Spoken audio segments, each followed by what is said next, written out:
할렐루야. 주님의 이름으로 축복합니다. 오늘 홀로서기 세 번째 시간 한번 따라 읽겠습니다. 죽을 때 죽더라도 따져야 하는 방향성. 이 은혜가 있기를 축복합니다. 엘리야가 멘탈이 완전히 붕괴됐습니다. 아무것도 눈에 뵈는 게 없습니다. 그래서 두려워 도망을 갑니다. 우리 인간의 연약한 한 가지 모습 중에 그런 게 있더라고요. 죽을까봐 죽겠다고 하는 거. 그러니까 너무 두렵고 자기를 상황을 보니까 죽겠는 거예요. 그래서 죽는 게 두려워서 죽는 이런 이상한 일이 벌어지는 경우가 많습니다. 엘리야도 그렇습니다. 이세벨이 죽인다 그러니까 두려워서 도망가서 죽기를 원합니다. 얼마나 멘탈이 나갔는지 이해가 가시죠? 예, 지금 엘리야는 제정신이 아닌 것입니다. 막 정신없이 도망가기에 바쁜 이성의 끈을 놓은 수준으로 도망을 간 것입니다. 엘리야도 죽을까봐 도망가면서 죽여달라고 할 정도니까 여러분 당연히 우리는 더 할 수 있겠죠.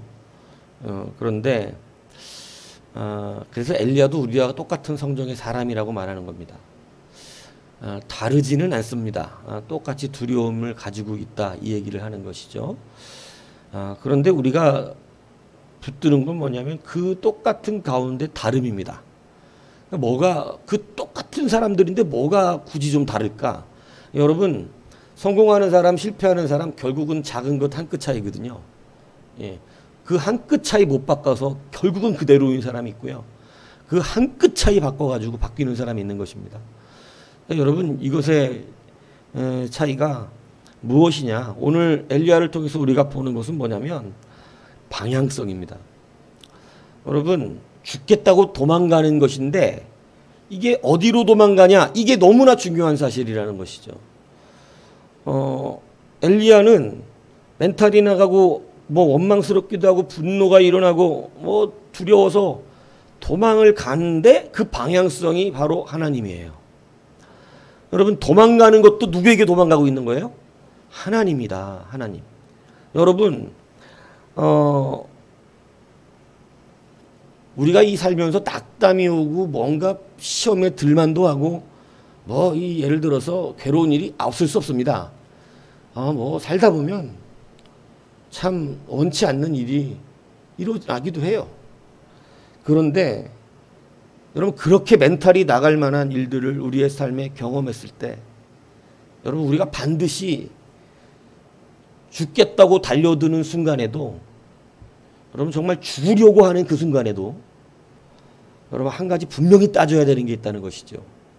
그게 뭐냐면 방향성입니다. 멘탈이 나갔는데 어떻게 그럽니까? 제가 아는 어떤 분에게 제가 들은 얘기인데요. 권사님이셨는데 나이가 이제 80이 넘으시고 그랬는데 치매가 오셨어요. 그런데 이분이 보통 치매가 오면 막 이상한 말들도 많이 하고 그런데 이분은 사람을 잘 못 알아보고 그러는데 이분이 늘 뭐라고 말을 하냐면 사람들만 보면 자기 아들을 보든 누구를 보든 보면 아이고 안녕하세요. 예수 믿고 천국 가셔요. 예수 믿고 천국 가셔야 됩니다. 여러분 치매가 걸렸는데 입에서 늘 나오는 말이 예수 믿고 천국 가세요입니다. 저는 치매가 걸려도 방향성이 하나님께 있다는 사실이 놀랍습니다. 분명히 자기가 살던 세상의 지성은 아니죠. 자기가 살던 세상의 이성은 아닙니다. 다른 지금 치매가 걸리면 다른 세상에 있거든요. 그런데 다른 세상에 있는 그가 뭐 하고 있어요? 예수를 증거합니다. 여러분 예수를 잘 믿는 것 같았던 사람들인데 치매가 걸리면 이상한 미친 짓을 하는 사람들이 생깁니다. 쌍욕을 하기 시작하고 치매 걸려서 욕하는 거예요. 나쁜 놈, 뭔 놈, 이런 사람도 있다는 거예요. 예. 여러분 죽을 때 죽더라도 따져야 되는 방향성. 저는 이 방향성을 여러분이 붙들어내시기를 축복합니다. 정말 멘탈이 나가도 우리는 방향성을 지켜야 합니다. 그것이 생명이기 때문에 그래요. 그렇지 않습니까? 물에 빠져도요, 주님 앞에서 빠지면 주님이 건져주시잖아요. 엘리야가 망가져서 달려간 곳은 호렙산입니다. 그리고 호렙산으로 달려가서 누구를 만납니까? 하나님을 만납니다. 여러분, 이 방향성의 은혜가 뭐냐면 죽겠다고 도망간 그에게 다시 하나님은 그를 일으켜 세워주시는 놀라운 역사가 일어났다는 것입니다. 오늘 어떠한 상황의 끝속에서도 여러분, 주님을 향하여 달려가는 여러분이 되십시오. 여러분, 이 방향성이라고 하는 것이 성경은 우리 가운데 얼마나 엄밀하게 알려주는지 몰라요. 선지생도의 아내는 남편이 죽습니다. 여러분, 이 시대는 특히 남편이 죽었다는 것은 정말 엄청난 일이거든요. 언제 뭐를 할 수 있는 게 없어요. 그런데 문제는 뭐냐면 앞으로 먹고 살 게 문제가 아니라 지금 남편이나 이 가정이 먹고 살기 위해 졌던 빚이 이제 남자가 죽으니까 그 빚쟁이들이 이제 더 이상 돈을 갚을 수 없다고 생각하는 거예요. 더 이상 이 집은 돈을 갚을 방법이 없으니까 어떻게 하는 거냐면 자기의 두 아들들을 끌어다가 뭐 노예를 삼든 팔아먹든 이래서 그 빚을 탕감해라. 지금 이런 상황이 되었다는 거죠. 이거 여러분 정말 완전 망가지기 직전인 것입니다. 그런데 이 선지생도의 아내가 달려간 곳이 어딥니까? 돈을 빌려줄 수 있는 곳이 아니에요. 돈을 빌려줄 수 있는 곳이 아니라 선지자 엘리사에게 달려갑니다. 우리는 이 방향성 하나가 여러분 지금 너무 간단하고 당연한 것 같이 말하는 이야기지만 이렇게 간단하고 당연한 걸 못해서 다 망가지는 겁니다. 여러분, 이 방향성의 이 온전한 우리의 삶의 여러분 이 방향성은요, 우리의 인생 가치를 바꿔놓거든요. 여러분, 오랫동안 혈류증을 앓는 여인이 있었습니다. 여러분, 이 사람 병 알았을 때 어디 달려갔습니까? 의원 쫓아갔다고 이야기합니다. 많은 돈을 들였습니다. 그런데 오히려 더 심해졌다는 거예요. 여러분, 그러다가 주님에 대한 소식을 듣습니다. 그리고 이제 방향을 바꾸어 봅니다. 어디로 틀었냐면 예수님께 틉니다. 여러분, 돈 들이지 않고 그냥 옷자락 한번 잡았는데 병이 치료되는 놀라운 역사가 일어났습니다. 여러분, 이 주님이 뭐 가르쳐주고 싶어서 그러시는 거예요? 병원 가지 말란 얘기인가요? 이거 그 얘기 아닙니다. 우리의 삶의 방향성을 어디다 두고 있느냐를 묻고 있는 겁니다. 누구를 의지하고 있으며 누구를 기준으로 살아가고 있는가? 오늘 성경은 이 방향성을 우리 가운데 말씀하고 있다는 거예요. 여러분, 멘탈이 나가도 하나님께 달려가야 됩니다. 사업이 망해도 하나님께 가야 합니다. 여러분, 실연의 아픔을 당해도 하나님께 가야 하고, 여러분, 물질이 완전히 폭삭망해서 거지처럼 될지라도 하나님 앞으로 가야 합니다. 여러분, 세상 어떠한 시험이 들어서 내 마음이 낭망하여 완전히 무너졌을지라도 하나님 앞으로 가야 합니다. 선지생도의 아내가 여러분 돈 빌려주는데 갈 수 있었겠죠. 근데 여러분, 제가 그거 경험해봐서 압니다. 제가 예전에 세상에서 망하고 돈을 어떻게 했냐면 돈을 빌려서 돈을 갚았어요. 돈을 빌려서 돈을 갚으니까 한숨 쉰 것 같은데 그 다음에 더 큰 빚이 늘어나 있더라고요. 또 그 돈을 빌려서 돈을 갚고 돈을 빌려서 돈을 갚고 돈을 빌려서 돈을 갚으니까 빚이 빚을 남는 거예요. 이게 갚는 거 아니잖아요. 돈 붙들려고 세상에 나가니까 더 큰 빚이 생기더라고요. 그런데 하나님 앞에 강제로 끌려갔죠. 사실은 저는 강제로 끌려 무릎이 탁 풀어지고 난 뒤에는 여러분, 빚으로 빚을 갚게 안 하셨습니다. 그거 주님께서 다 해결해 주셨어요. 여러분, 좀 빨리 돌아갔으면 얼마나 좋았을까? 이런 생각하더라는 것이죠. 하나님 앞에서 우리가 이 방향성을 정확하게 붙들고 살아가는 것, 이것이 얼마나 우리의 모든 것을 바꾼다는 사실을 여러분 기억해야 합니다. 여러분 사실 많은 시험이 사실은 방향성에 대한 시험입니다. 다니엘이 다른 신들에게 기도하지 못하게 하는 그런 사건이 있었잖아요. 다른 신들에게 기도하면 어떻게 한다고요? 이 사자굴에 집어넣겠다. 여러분 이거 사실 성경이 무엇에 대한 이야기인지를 그 문구 안에 드러났어요. 뭐냐면 다니엘 6장 10절에 보면 이렇게 돼 있어요. 다니엘이 이 조서에 왕의 도장이 찍힌 것을 알고도 자기 집에 돌아가서는 윗방에 올라가 예루살렘으로 향한 창문을 열고 전에 하던 대로 하루 3번씩 무릎을 꿇고 그의 하나님께 감사하였더라. 여기서 지금 되게 중요한 문구 하나가 지나갔습니다. 그게 뭐냐면 여러분 오늘 제가 말하려고 하는 주제 안에서 본다면 예루살렘으로 향한 창문입니다. 이게 뭐냐면 여전히 그가 누구에게 기도하고 있다? 하나님입니다. 그러니까 지금 이 다니엘의 사건이 마귀가 지금 뭐 장난친 거냐면 하나님을 향했던 방향성을 어떻게 하는 거예요? 그거 막아보겠다는 것입니다. 죽여버리겠다라고 하는 협박으로 말이죠. 그런데 여러분 그는 그 소식을 듣고 그 이야기를 알고도 몰라서 그런 게 아니라 알고도 여전히 죽을 줄 알고도 예루살렘을 향한 하나님을 향한 방향이 틀어지지 않았다는 거예요. 마귀들이 여러분 방향 틀은 시험을 많이 합니다. 기분 나쁘게 만들고요. 뭔가 협박을 하기도 하고요. 뭔가 우리의 심령들을 무너뜨립니다. 대반의 예배에서 방향이 틀어집니다. 대반의 예배에 참석하지 않아요. 동참하지 않습니다.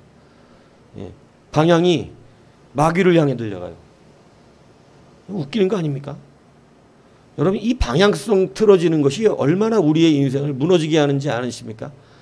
그래서 여러분 이제 언제나 그럼에도 불구하고 그 멘탈의 끝자락 속에서도 하나님을 향한 방향성이 이루어지지 않기를 축복합니다. 여러분 그게 여러분들이 일어서는 길이고 그게 흔들림이 없는 거예요. 내 방향성이 틀어지지 않는다는 거. 그게 여러분 요동치지 않는 자를 가르치는 거예요. 늘 그 방향성에 한결같은 것입니다. 그죠? 그러니까 잘생긴 남자 간호사가 들어왔다고 해서 눈이 돌아간다든가 이제 뭐 근무할 맛이 난다든가 이런 표현은 이 방향성이 좀 틀어질 수 있는 위험성이 있다. 늘 바라봐야 된다. 예, 아시겠습니까? 예, 알겠냐고. 예. 늘 방향을 조심하세요. 방향을. 예. 왜? 방향은 우리 눈이 결정해요. 내가 보는 대로 걸어가거든요. 그렇기 때문에 여러분 왜 물에 빠졌습니까? 베드로가. 여러분 방향이 틀렸기 때문에 그래요. 자기의 눈의 방향이 다른 데를 바라봤기 때문에 빠진 것이죠. 여러분 끝까지 이 방향성을 지키는 거예요. 그러면 여러분 멘탈이 나갈 만큼 나가야 되는 이 다니엘 사자굴에 들어가 떨어졌습니다. 사자굴에 던져졌어요. 그런데 제가 여러분들에게 예전에 소개했던 피터 폴 루벤스의 사자굴 속의 다니엘이라는 그림 있잖아요. 여러분 그 그림이 정말 감동적입니다. 왜 감동적이냐면 정말 이 막 사자 막 그죠? 무시무시하게 생긴 여러 마리의 사자들이 다니엘 주변에 있게끔 그려놨어요. 근데 다니엘의 모습이 정말 인상적이잖아요. 어딜 향해 있다는 거예요? 하늘입니다. 여러분 그래서 제가 그런 얘기 했었잖아요. 여러분 이 눈 사자 보면 무섭습니다. 당연히. 사자를 보면 두려울 수밖에 없어요. 평생 아무것도 못한다니까요. 무슨 말씀인지 이해가세요? 이 세상은요 사자를 보게 만드는 거예요. 마귀는 두렵게 만듭니다. 그래서 항상 우리의 생각에 부정이 들어오는 거예요. 안 된다고.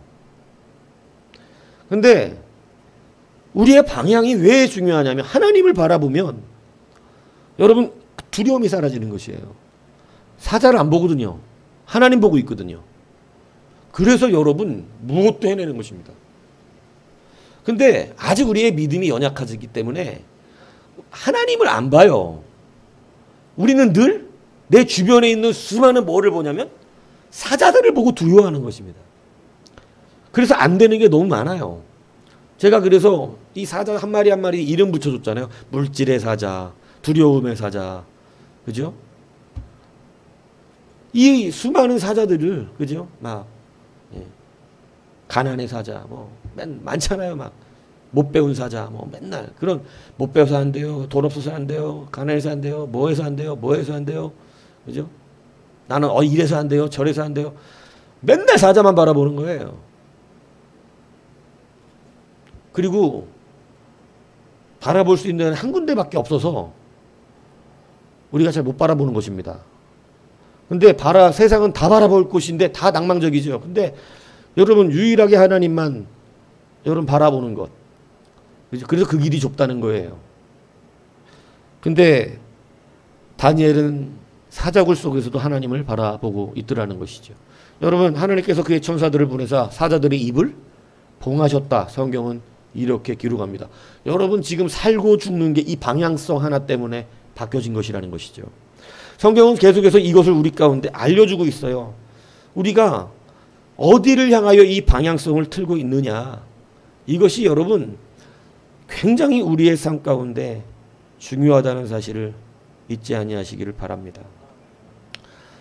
그리고 이 방향성을 다니엘서 6장 23절은 이렇게 표현해 놨습니다. 왕이 심히 기뻐서 명하여 다니엘을 굴에서 올리라 하매 그들이 다니엘을 굴에서 올린즉 그의 몸이 조금도 상하지 아니하였으니 이는 그가 자기의 하나님을 믿음이었더라.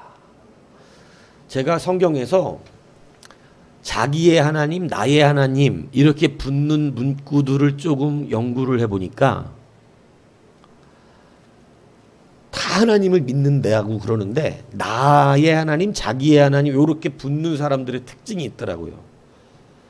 그것은 방향성을 잃지 않고 그 상황 속에서도 하나님을 보는 자들에게 붙더라고.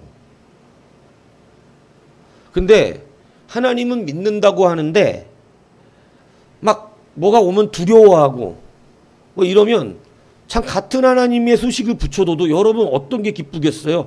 막 성경이 써졌는데 성경에 그 이상무는 자기의 하나님을 의지하였더라 이렇게 되는 거하고 그냥 그 자기는 빼고 이상무가 하나님을 믿었더라 이거하고 여러분 이 어감이 완전 달라요. 이 자기라는 것은 하나님이 그 사람을 자기의 것으로 인정한다는 느낌이 확실히 들지 않습니까?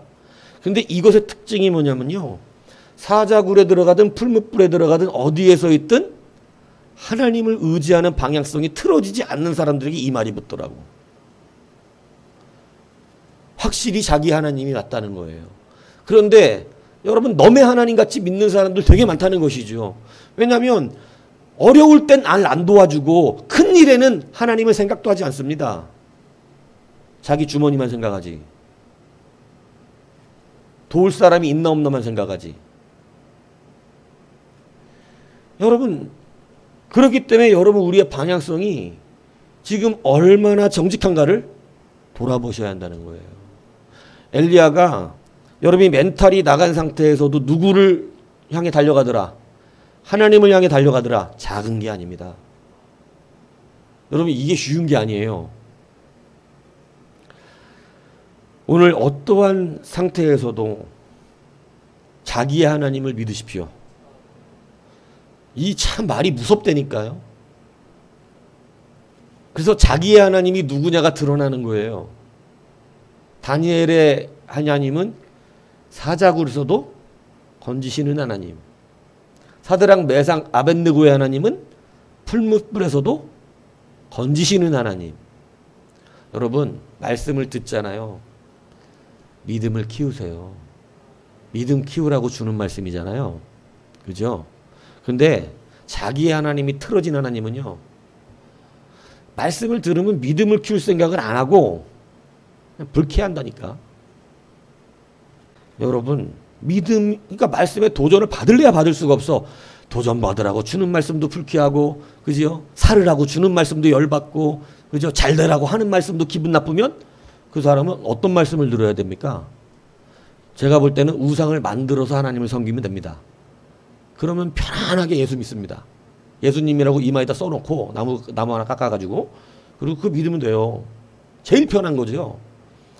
그런데 우리 하나님은 여러분 자기의 하나님을 바라보는 것, 내가 지금 뭐 바라보고 있느냐? 이게 자기의 하나님이라는 얘기를 지금 성경이 하고 있다는 말을 하는 거예요. 뭐 바라고 있느냐? 나의 하나님 혹시 돈이 아니냐? 그래서 돈이 있고 없고가 흔들리는 거예요. 자기 하나님 뭐니까? 돈이니까. 돈이 있으면 배가 부르고 돈이 없으면 흔들리고. 왜냐하면 자기의 하나님이니까. 우리가 하나님을 바라볼 때 여러분 신앙인이 가장 무서운 게 뭔지 아세요? 하나님이 나와 함께 하지 않는다고 느낄 때입니다. 이거 진짜 무서워요.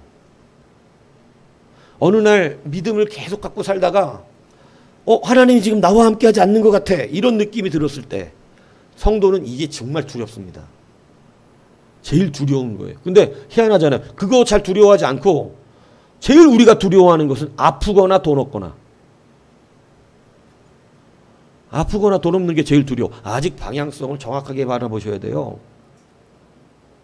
여러분 그 방향성이 지금 여러분의 하나님을 나타내고 있다는 사실을 잊지 않아야 한다니까요.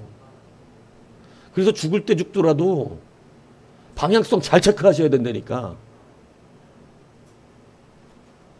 그래서 사실은 성경은 방향성의 훈련입니다. 방향성의 훈련. 그래서 우리가 홀로 섰을 때 하나님은 우리를 시험하시는 게 뭐냐면 우리의 방향성을 가르치고 있다는 사실을 여러분 아셔야 돼요. 여러분 탕자의 회복이 언제 일어납니까? 보십시오. 그가 돈을 잔뜩 가지고 그죠? 유산을 아버지께 달라 그러잖아요. 돌아가시도 않은 아버지한테 뭐 달라 그래요? 유산 달라 그러잖아요. 저는 진짜 줄 유산이 없어서 감사해요. 왜냐하면 죽기 전에 달라고 그러진 않을 거 아니야. 그렇지 않냐? 세종아? 네. 꼭 있어야지. 그러니까 걱정 안 하잖아. 돈 없으니까 뭐 걱정 안 해. 그죠? 뭐 제 자식들끼리 싸울 일도 없고 내가 돈 더 갖고 가겠다 뭐 이런 것도 없고. 그죠? 네. 너도 기분 좋겠다. 그지? 여러분 돈 잔뜩 받아가지고 나가요. 뭐가 많아요? 돈이 많아요. 그리고 집을 나갑니다. 여러분 여기서부터 뭐가 틀어졌다는 걸 성경은 말하는 건가요? 방향입니다. 방향. 그리고 그 돈으로 흥청망청 사업하다 망해고 왔어도 열받을 판이에요. 열심히 사업하다 망해서 왔어도 열받을 판인데 성경은 진짜 노골적으로 써놨어. 창기들과 놀았대. 창기들과. 창기들. 그냥 여자들하고 노느라고 창기들하고. 그럼 뭐 창기들하고는 뭐 그냥 놉니까? 맨날 술판 버렸겠지. 인생의 쾌락을 위해서 그 돈 다 허비 낭비한 겁니다. 그러고 나니까 거지가 됐어요. 이제는 흉년이 왔을 때 여러분 하나님 참 은혜라니까. 우리의 방향을 틀어주시는 한 가지 수단. 인생의 흉년. 참 우리 강 집사님도 흉년 아니었으면 교회 왔을까 싶은데 그죠? 흉년 때문에 오신 거죠? 유 집사님 뭐 남의 얘기처럼 안 들리시잖아요. 그죠? 제가 카드 맞기에 옛날에 돌 돌려맞기에 대가라 그랬더니 옆에서 가소롭구나 그런 표정으로 여러분 그런 인생의 흉년이 방향을 바꿉니다. 참 주의 놀라운 은혜인 거예요. 멘탈이 나간 인생이 됐는데 교회 가볼까? 기도원이라도 가볼까? 여러분 이거 참 특별한 은혜인 것입니다. 솔직히 멘탈 나간다고 교회 가볼까, 기도원 가볼까 하는 사람들이 다 그렇지 않아요. 예. 근데 여러분 이러한 방향성을 바꾸게 해주시는 거예요. 방향성이 바뀌니까 인생이 달라지기 시작하는 겁니다. 저희가 생각할 때 여기서 방향성이 더 정확하게 초점이 맞으면 어떻게 될까요? 그럼 대박이 나는 거예요. 이거 농담이 아닙니다. 우리 은철이가 그래도 제가 목사가 좀 제가 성경에 나오는 말이 주의 종들을 기쁘게 해야 유익이 있다는 말이 거짓말이 아닌 게 마음에 기쁨이 있으면 내가 그 사람에게 기쁨이 있다는 것은 그 사람이 지금 신앙적으로 괜찮다를 말하는 거예요. 사실은 제가 솔직히 말씀해서 뭐 막 잘해주시고 뭐 먹을 거 줄 때 좋죠. 기쁜 거하고 좋은 건 좀 달라. 먹을 거 좋네 이러는 거지. 막 마음의 기쁨이 감동과 감사 이런 거 아니에요. 그냥 좋은 거야. 그냥 이렇게 막 섬겨주니까 좋네 이런데. 근데 기쁨이라는 것은, 목사가 기쁘다는 것은 그 사람이 지금 말씀과 일치해서 그 길을 걸어간다라는 느낌이 들 때거든요. 영적으로 그 느낌이 딱 있을 때 기뻐지는 거예요. 영적 기쁨이 온다고. 근데 여러분 그 기쁨이 있으면 뭔가 막 기대가 돼요. 되겠다.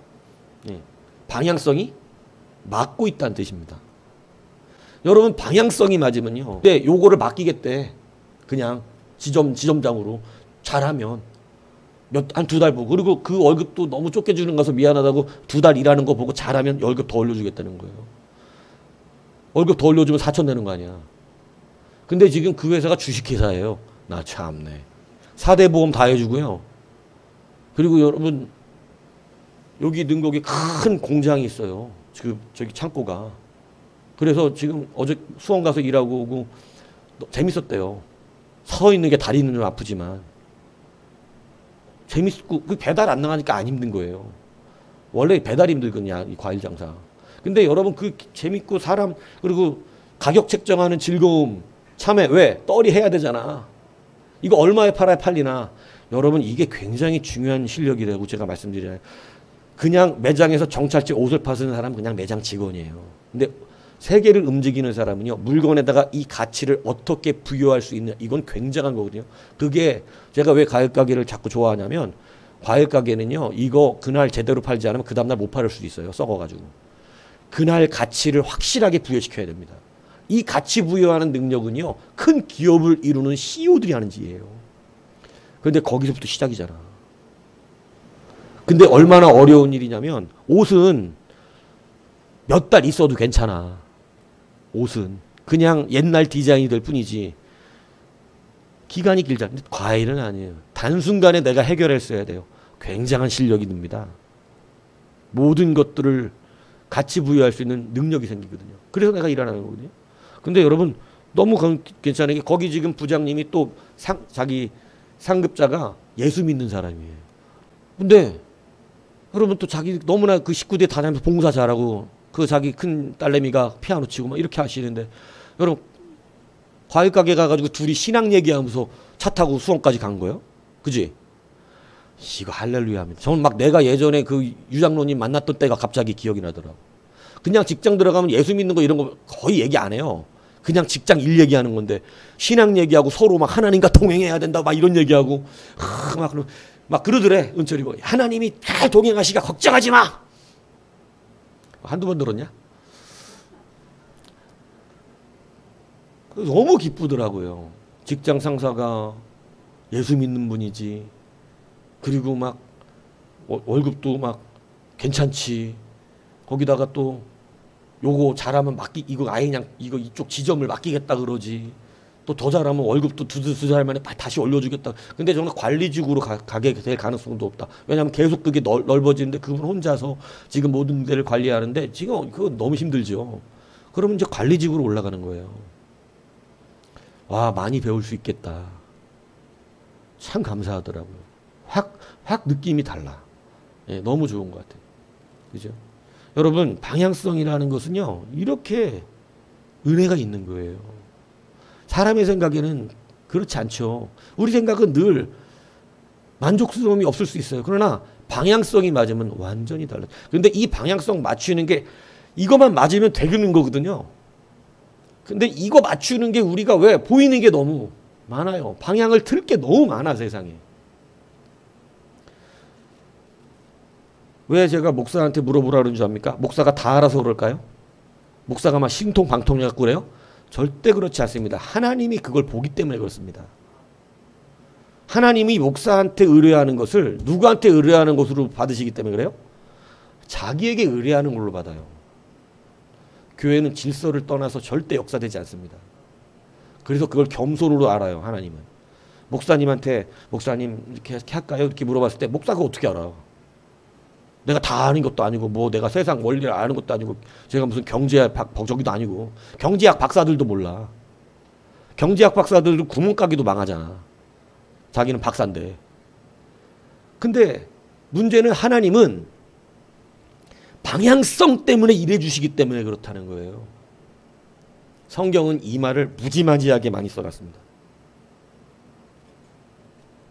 그래서 주의 종에게 의뢰한다는 것은 여러분 이것이 그분이 많이 알고 있고 뭐 확실한 대답을 내놓아서가 아니에요.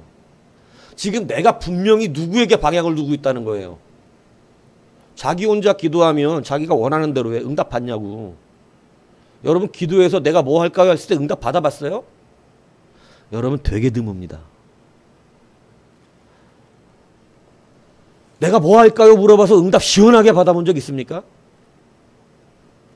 여러분 하나님 그렇게 역사 안 하시기 때문에 그래요. 하나님은 우리 이 제도 안에 있는 질서 안에서 역사하신다니까요. 실제로 물어봐야지. 그게 하나님께서 너는 진짜로 나한테 방향성이 있구나. 이걸 물으시는 거예요.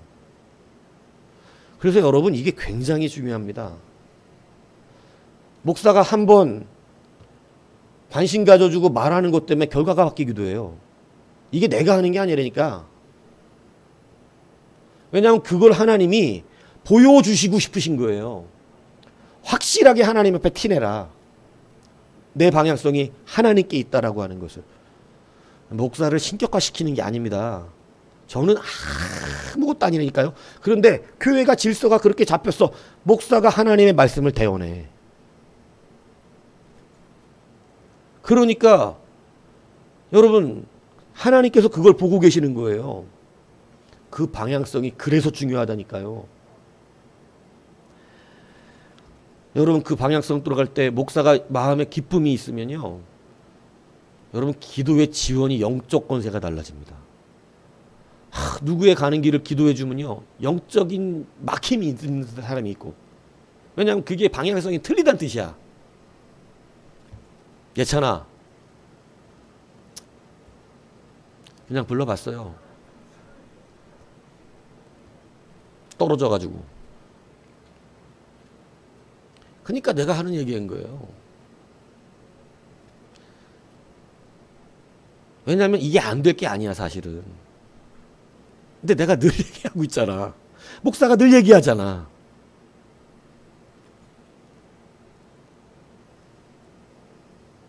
하나님께 방향을 돌려야 된다고.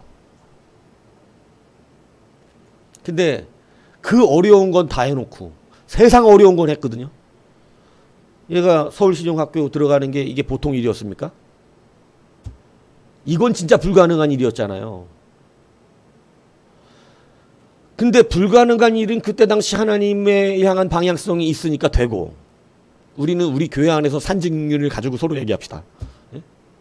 오늘 저녁에 5분 정도 우리 강 집사님 간증할 텐데, 그죠? 예. 내가 시간을 조금 주기로 했어요.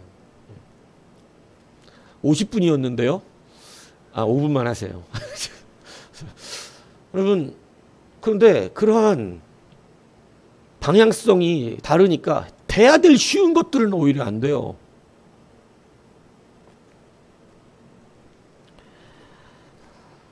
여러분, 방향성 하나가 우리의 인생을 완전히 바꿉니다. 이 방향성이 바뀌면 말이 달라지고 행동이 달라지고 삶이 달라지는 거예요. 여러분들 방향성 하나를, 방향성 바꾸는 게 그렇게 어려운 것이 아닌데 어려워요. 여러분, 그래서 홀로 우리가 서게 하실 때 하나님은 홀로 섰을 때, 그러니까 영적인 멘탈이 오는, 우리의 삶에 어려움이 오는 어느 그 순간에 하나님이 물으시는 단 한 가지가 있어요. 너 다 실패했는데 지금 방향성은 어디냐? 이걸 물으시는 겁니다. 엘리야는 실패한 사람도 아니었습니다. 다 성공했는데 멘탈이 무너졌거든요. 앞에 다 얘기했잖아요. 성공한 뒤에 멘탈을 나간 이유. 근데 여러분 그 상황에서 지금 그래도 도망가는데 어디를 향해 도망가요? 하나님을 향해 도망가고 있다는 것. 이게 참 놀라운 역사라는 것입니다. 여러분 강균성이라고 하는 연예인이 있습니다. 강균성 아세요? 강균성 연예인 알아요? 아시죠? 나는 그 사람 볼 때마다 은총이가 생각이 나. 좀 비슷하게. 그래갖고 싫어했어. 저 게을르겠는데? 이렇게. 근데 이 강균성이라고 하는 연예인이 어려서부터 교회를 열심히 잘 다녔답니다. 그런데 사실은 주일만 왔다 갔다 하는 썬데이 크리스찬이었대요. 부모님 신앙 때문에 다녔겠죠. 그런데 그러다가 20 중반에 하나님을 처음으로 인격적으로 만나서 이제 하나님을 믿고 나름 하나님의 은혜로 하나님 뜻대로 살겠다. 뭐 나름 이렇게 이제 결단이 있었는가 봐요.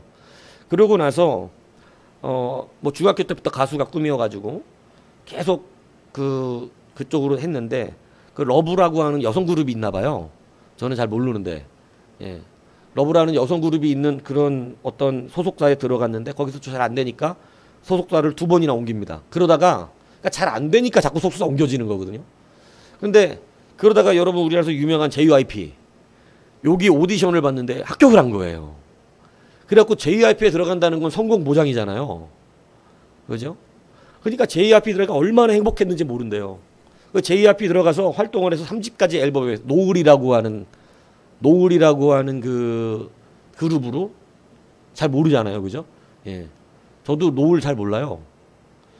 근데 3집까지 냈는데 별로 이렇게 시덥지 않았던 건지 저희 앞에서 재계약을 안 합니다. 이제 잘 살아라 이렇게 하고 잘려요. 그때 이 강균성이가 JYP를 떠나면서 하나님 앞에 얼마나 원망을 했는지 이렇게 원망했대요.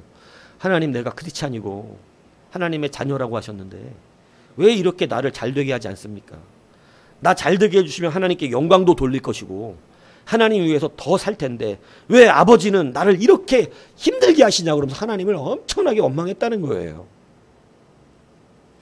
그러다가 잘 나가는 동기들이나 막 이렇게 잘 되는 사람들을 보면 질투가 나고 미움이 오고 막 화가 나고 이러더라는 거예요. 그리고 자신에 대한 비관이 막 늘어나고 하나님에 대한 원망이 엄청나게 컸답니다. 그러다가 연예인 신앙공동체라는 게 있나 봐요. 그 연예인들 사이에 연예인 교회. 거기에 어떻게 해서 예배를 누가 해서 인도해서 갔는데 그러면 이 연예인 교회 어떻게 설교할지 저는 알 것 같아요. 뻔하다고 설교할 게. 연예인들 상대하는 설교가 뻔해 제가 볼 때는. 그러니까 그러한 설교를 반드시 들었을 거예요. 어떠한 설교를 들었는지 얘기하는데 그때 이 강균성 씨가 십자가 앞에서 더럽고 추하고 거짓말하고 속이고 악한 자기의 모습을 경험했다는 거예요. 자기가 하나님 앞에 얘기하고 원망했잖아. 하나님 앞에 잘되게 하고 하나님 앞에 영광 돌릴 건데 나 잘되게 하시면 내가 정말 하나님 앞에 모든 거 다 하려고 그러는데 왜냐하면 열심히 나름대로 냈던 거예요. 그런데 그 안에 가서 말씀을 들으면서 새롭게 하나님을 경험하는데 그때 자기가 십자가 앞에 비춰진 자기의 모습을 봤더니 이 앞에 말 다 거짓말이더라는 거예요. 가만히 그 속에 자기는 지금 진짜 그런 줄 알고 있었는데 그 속에 숨어있는 내막을 속이고 있었던 거예요. 그게 들춰진 거예요. 그러니까 뭐냐면 사실은 자기가 잘 되면 자기는 무슨 차를 탈까? 막 무슨 차를 막 상상을 그런 걸 하고 살았던 거죠. 돈 많이 벌면 내가 무슨 차를 사지? 막 다른 연예인들 좋은 차 타는 거 보면서 막 그 상상도 하고 그리고 막 좋은 옷, 막 메이커 막 그죠? 막 비싼 옷들은 되게 비싼가 봐요. 예. 막 그 걸레 같은 신발 옛날에 우리 이은총이가 신고 온 걸레 같은 신발 좀 빨아라 그랬더니 원래 그렇게 나오는 거라네. 신발 가격이 장난이 아니더라고요. 저는 정말 예전에 한번 그 인터넷에서 걸레같이 막 돼 있는 그 별 달린 신발 막 나왔는데 그 신발이 몇백만 원인 거 보고 저 깜짝 놀랐어요. 아니 걸레같이 지저분해갖고 뜯어지고 막. 그래서 내가 와 그거 저한테 갖고 오면 금방 만들어줄 수 있겠더라고요. 근데 이 사람도 늘 그걸 꿈을 꾸고 있었던 거예요. 좋은 차에, 좋은 옷에, 막 명품에 이런 것을 가지고 싶은 그 속에 숨어있는 그것은 속에 숨어있으니까 그대로 두어놓고 자기는 겉으로 뭐만 하고 있었냐면 난 하나님 나라 영광 위해서 이렇게 한다. 근데 여러분 말씀 통해 그게 들춰나는 순간에 자기의 더러움이 십자가 앞에 서 있는 그 더러움이 들춰났다. 그래도 이 사람은 될 사람인 게 회개가 나오더래요. 이게 참 감사한 거예요. 원래 들춰질 때 회개 나오는 게 쉬운 일 아니거든요. 근데 들춰지고 자기의 본 모습이 까발려질 때 너무 회개가 나고 눈물이 나더라는 거예요. 그래서 하나님 앞에 회개했답니다. 내가 거짓말장이었다. 내가 이렇게 추악하군. 자기의 모습을 보니까 정말 사기꾼도 그런 사기꾼이었고 하나님을 속일 수가 없는데 자기 스스로도 속이고 그렇게 했으니 얼마나 그게 여러분 더러웠겠어요. 그래서 하나님 앞에 회개를 하고 이제 그가 정말로 자기의 허영심을 내려놓고요. 하나님이 자기의 가치가, 제가 가치 얘기를 자꾸 하는데 자기의 가치에 진짜 하나님을 1번으로 삼았대요. 여러분 이거 정말 달아봐야 합니다. 저울에 여러분. 여러분이 다 1번을 하나님의 가치라고 이야기할지 모르지만 진짜 저울에 달아보면 알아요. 정말 하나님의 가치 우습게 내려놓는 경우 제가 여러분 너무 많이 발견되지 않습니까? 일단 예배부터 치워버릴 때가 많잖아요. 너무 가치가 작아 하나님이. 자기 자존심하고도 바꾸지 않아. 돈하고도 바꾸지 않아. 그 정도 가치를 가지고 하나님을 사랑한다고 있는 거거든요. 얼마나 하나님이 작은 가치로 있는지 우리 발견해야 됩니다. 방향성이 거기에 있는 게 아니었어요. 이 강균호 씨기는 방향이 하나님이 아니었던 거예요, 사실은. 근데 하나님이라고 그랬지만. 근데 그거 깨닫고 나서 회개하며 눈물을 흘리며 자기의 온전한 1번의 가치를 하나님께 둡니다. 근데 모든 게 기뻐지는 거예요. 여러분 열심 내다가 기뻐지지 않는 이유가 뭔지 아세요?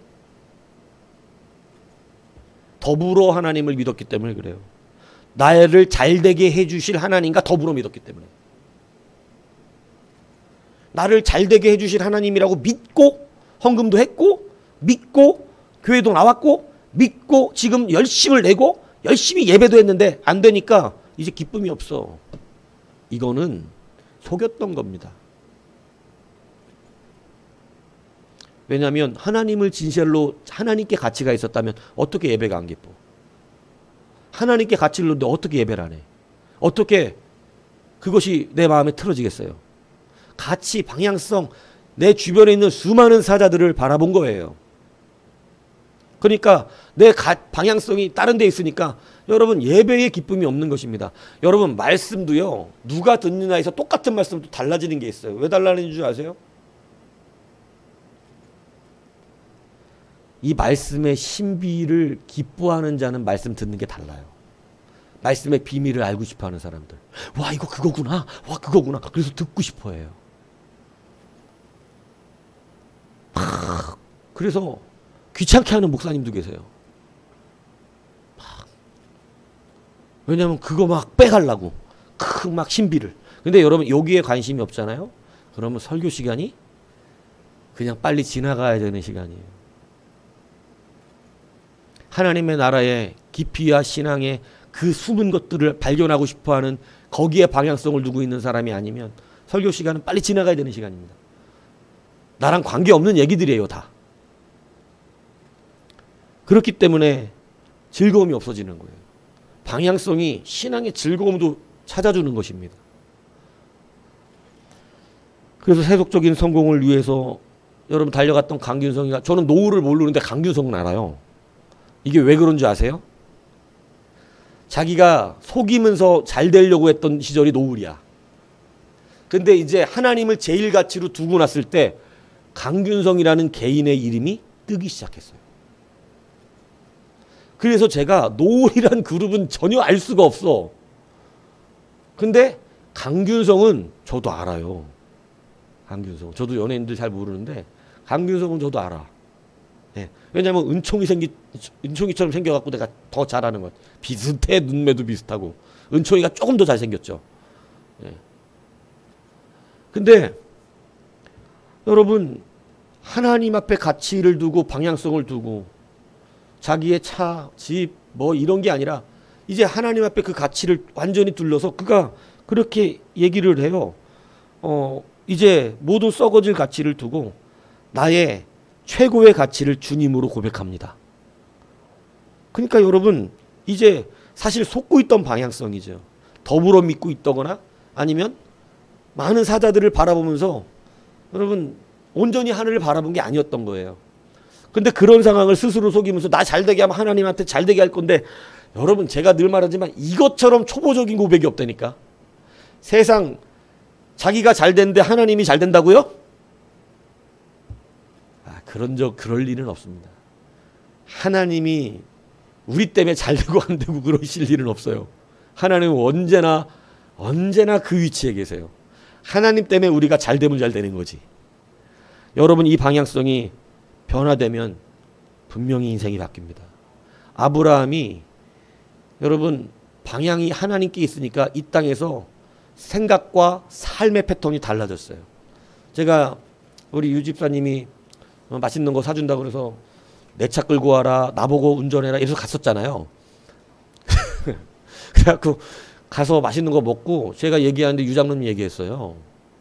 근데 어떻게 그렇게 살 수 있을까? 어떻게 유장로님처럼 제가 유장로님 얘기하니까 같은 유잖아요. 기대가 될 수밖에 없어요. 같은 유라. 근데 그 유장로님의 간증을 얘기를 한두 번 들은 게 아닌데 그 얘기를 해주니까 그렇게 얘기하시더라고요. 참 어떻게 그러실 수가 있을까요? 제가 오늘 그 대답을 드리는 거예요. 방향성이 하나님께 온전히 그 가치가 하나님께 있기 때문에 그렇습니다. 그러니까 목사님 모시러 가는 차를 사는데 아반떼 중고차를 사는 거예요. 돈이 없는 분도 아닌. 제가 말씀드렸죠. 300억짜리 그 교회 선교센터를 짓는데 본인이 서원했습니다. 땅 사러 가는 날 아반떼 끌고 왔었어요. 땅 계약하러 간다고. 300억짜리 선교센터를 짓는 그 일에 자기가 300억은 없어 지금. 근데 하나님 앞에 그거 헌신하고 작은 것부터. 그래서 빌라를 짓기 시작했던 이유가 그거였더라고. 그래서 제가 검호동 저 끝끝들에 안 되는 그거 지어놓고 걱정을 제가 했는데 다른 거 다 안 됐는데 그 집 진짜 3달도 안 2달 만에 팔리고 나가고 3달째 전화했는데 이미 다른 데 짓고 있다는 그거 전화했더니 또 됐다는 거예요. 여러분 온전히 하나님을 바라보면 인간적인 계산하고 다릅니다. 그런데 그 돈이 왜 필요한가 봤더니 300억짜리 선교센터를 교회에서 짓는데 이것만큼은 내가 죽기 전에 하나님 앞에 하고 하늘나라 가야겠다. 이거 저한테 하신 말씀이었거든요. 그래서 목사님 모시고 땅 보러 가야 되고 이러는데 자기 차가 예전에 스포츠카 있어요. 문짝 2개 달린 거 우리나라 거 그 저기 막 그 중고로 그것도 중고로 사갖고 끌고 다니면서 목사님 모시고 다녀야 된다고 바꾼 차가 아반떼 중고였으니 여러분 얼마나 검소합니까? 얼마나 그 세속에 욕심이 없는 거예요. 사자 아예 안 보는 거예요. 진짜 그냥 필요에 의해서 차도 필요한 거지. 무슨 뻐기고 다니고 큰 교회 내가 장로네 내가 뭐 큰 교회 담임 목사님 모시고 다니는 사람이네. 여러분 이러고 안 다녀요. 지금 다니는 교회 한국에서 유명한 순복음 교회거든요. 근데 그 교회 목사님 모시고 다닌다고 뻐긴다고 큰 차 끌고 다니지 않습니다. 아반떼 모시고 다니는 거지만 여러분 이거 정말 저는 큰 분이라고 생각하거든요. 근데 그 이유는요. 사자가 안 보여. 허영의 사자가. 굳이 그런 거 필요 없어. 그런데 갖다 하는 사역마다 그냥 다 제쳐버리는 거예요. 이거 인간이 할 수 없는 겁니다. 이거. 저도 그거 전문가였기 때문에 알아요. 저도 그 영업 이 기업 이 세계에서 이름 좀 날렸던 사람이거든요. 저처럼 잘하는 사람이 없었어요. 여기저기 스카우트 제의를 받았었는데 저도 그거 알아요. 땅도 오죽하면 저보고 땅 사러 다니라 그랬어요. 예전에 삼육사장님들이. 네가 사서 네가 해라. 그냥 믿는다. 그렇게 신뢰를 받았거든요. 그런데 그래서 저 땅 보러 다녔었습니다. 남의 회사 땅을 내가 보러 다녔어요. 이건 믿는다는 뜻이거든요. 근데 여러분 그런 전문가의 입장에서 봤을 때 안 되는 땅들이에요. 그래서 제가 그날 아직도 카톡에 뭐로 돼 있나 궁금해가지고 열어서 봐드렸는데 여전히 뒤는 하나님께 맡기고 뒤는 맡기고 뛰어드는 거예요. 그냥. 여러분 방향성이 온전하면 두려움이 없어집니다. 방향이 사자에게 하나라도 틀어져 있으면 두려움이 옵니다. 주님을 바라보고 있으면 두렵지 않습니다. 파도를 바라보면 반드시 빠지게 되는 것입니다. 그래놓고 그렇게 얘기해요. 거봐 빠질 줄 알았어. 아니요. 다른 데를 바라봤기 때문에 빠진 거지 빠질 줄 알아서 빠진 게 아니에요. 오늘 우리가 이것을 다시 이 방향성이 너무나 간단한 것인데 얼마나 중요한 것인지를 깨달아야 합니다. 여러분 그래서 그거 한다고 저는 모르겠어요. 그 300억짜리 진짜 해내실 건지. 근데 정말 해내지 않을까 믿습니다. 저는. 왜냐면은 지금 그렇게 빨리빨리 지금 진도를 하시면서 저기 버는 돈을 하나님 앞에 그렇게 투자를 하니까 여러분 아브라함이 보세요. 하나님 나라의 소망을 두니까 이 땅에 여러분 장막에 거하였다고 성경은 기록하는데 장막에 거한 그가 부자였나요? 아니었나요? 어마어마한 부자입니다. 하늘나라에 소망 두는 사람에게는 물질의 경계가 무너집니다. 하나님이 그냥 들이부어요. 왜냐하면 상관이 없어. 그 물질이 다른 사자를 보게 하지 않아요. 그래서 여러분 우리의 신앙 안에 이 방향성은 가장 근본적이고 가장 작은 것이고 가장 기본적인 것임에도 불구하고 모든 것을 결정하는 것임을 알아야 한다는 것입니다. 엘리야는 멘탈이 붕괴된 상황에서 죽음의 두려움을 가지고 있었지만 여러분 그 가운데서 하나님께로 달려가는 놀라운 역사가 있었어요. 성경에 나오는 많은 인물들이요. 두려움 가운데 하나님께 달려갑니다. 어려운 가운데 하나님 앞에 그 방향성을 둡니다. 여러분 우리가 실력이 없으면요. 하나님께 맡기는 게 빠릅니다. 우리가 실력이 있어도 될까 말까거든요. 실력이 있어도 될까 말까고 더 안타까운 것은 실력이 있어서 여러분 좋은 곳을 갖고 얘를 학생으로 말하면 좋은 실력이 있어서 서울대를 갔는데 서울대를 가면 뭐 할 거냐고. 서울대를 나왔는데 나왔으면 뭐 할 거냐고. 쓸모가 없어요. 그 해놓은 게. 그런 사람 한두 사람 아니에요. 여러분 중요하다니까요. 방향성이. 근데 그냥 그 방향성 하나 정직하면 하나님이 올려다 세워놓는 곳이 있어요. 모든 것이 그 경계가 허물어지고 물질의 은혜가 오고 여러분 이 방향성은 어려운 게 아니에요. 대단한 일을 하라고 하나님이 하시는 게 아니거든요. 여러분 방향성의 전환이 우리의 삶을 세웁니다. 그래서 강균성이가 유명해지기 시작한 거예요. 자기가 생각했던 유명한 사람이 됐어요. 그런데 이제 하나님이 가장 큰 가치다 보니 자기가 생각했던 허영과 사치의 삶을 살지 않는 것입니다. 왜? 주님이 가장 큰 가치니까. 시편 34편 8절에 너희는 여호와의 선하심을 맛보아 알지어다. 그에게 피하는 자는 복이 있도다.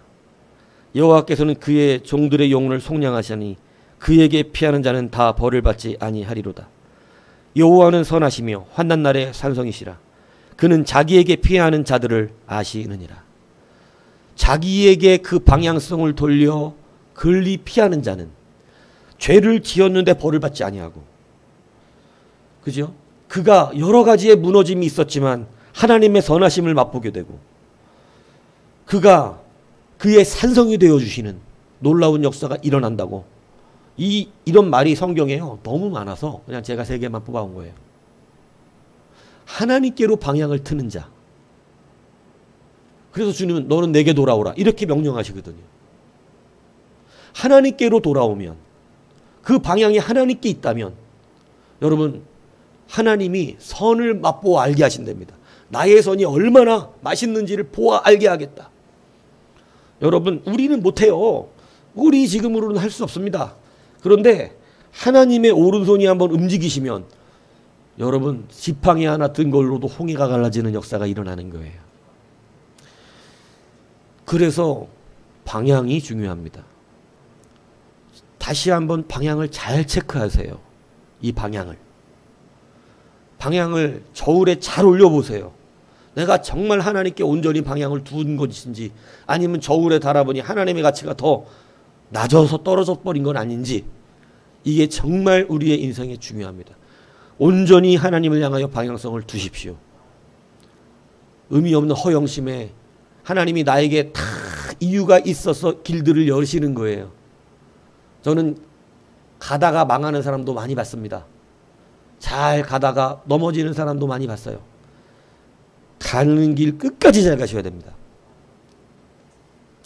하나님께 방향성을 맞추시고, 여러분 이제 우리의 삶이 변화되고 하나님이 베푸신 놀라운 역사 안에 들어가기를 주님의 이름으로 축복합니다.